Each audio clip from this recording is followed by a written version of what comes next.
Good afternoon, gentlemen. My name is George Donner from Fort Wayne, Indiana. My question has to do with estimating the intrinsic value of a company, in particular the capital-intensive companies like you were mentioning.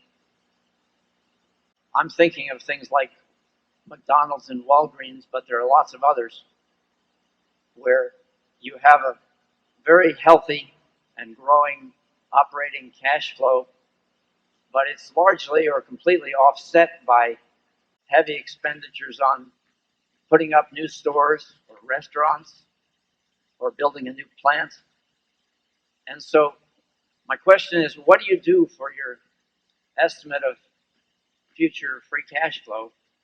And with treasuries around, long treasuries around 6%, at what rate do you discount those cash flows? Well, we discount at the long rate just to have a standard of measurement across all businesses. But we would take the company that is spending the money as it comes in, and they don't get credit for gross cash flow. They get credit for whatever net cash is left every year. But of course, if they're spending the money wisely, even though you have to discount it for more years, the growth in cash development should offset that, or they weren't investing it wisely. The best business is one that gives you more and more money every year without putting up anything to get it, or very little. And we've got some businesses like that. The second best business is a business that also gives you more and more money. It takes more money, but the rate at which you reinvest the money to get that growth is a very satisfactory rate. The worst business of all is the one that grows a lot, and where you're forced in effect to grow to stay in the game at all, and where you're reinvesting the capital at a very low rate of return.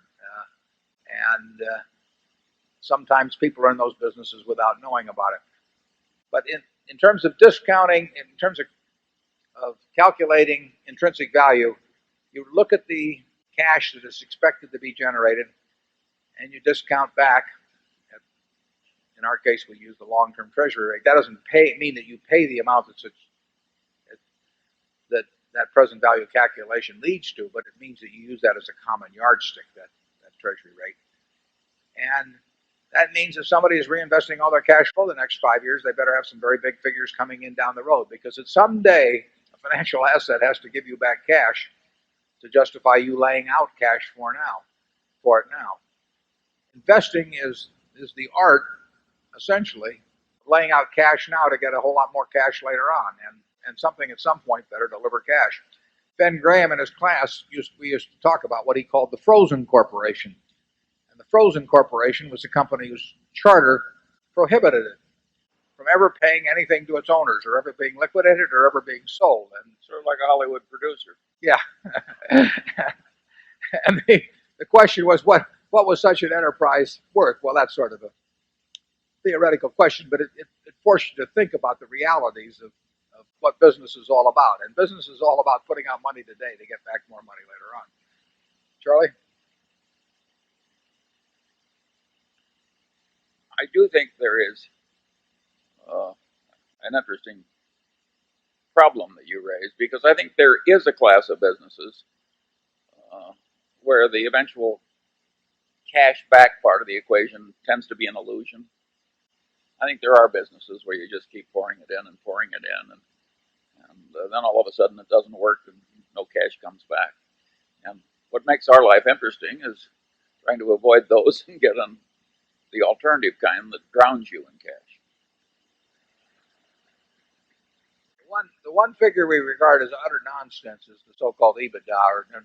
I mean, the idea of looking at a figure before the cash requirements of merely staying in the same place, and there usually are. Any business with significant fixed assets almost always has with it a concomitant requirement that major cash be reinvested in order simply to stay in the same place competitively and in terms of unit sales. To look at some figure that is before that is stated before those cash requirements is absolute folly, and it's been misused by lots of people to sell lots of merchandise in recent years. It's not to the credit of the investment banking fraternity that it has learned to speak in terms of EBITDA. I mean, the idea of using a measure that you know is nonsense and then piling additional reasoning on that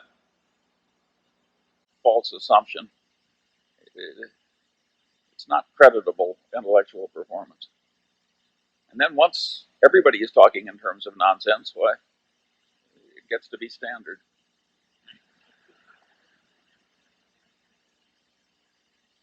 Zone 7, please.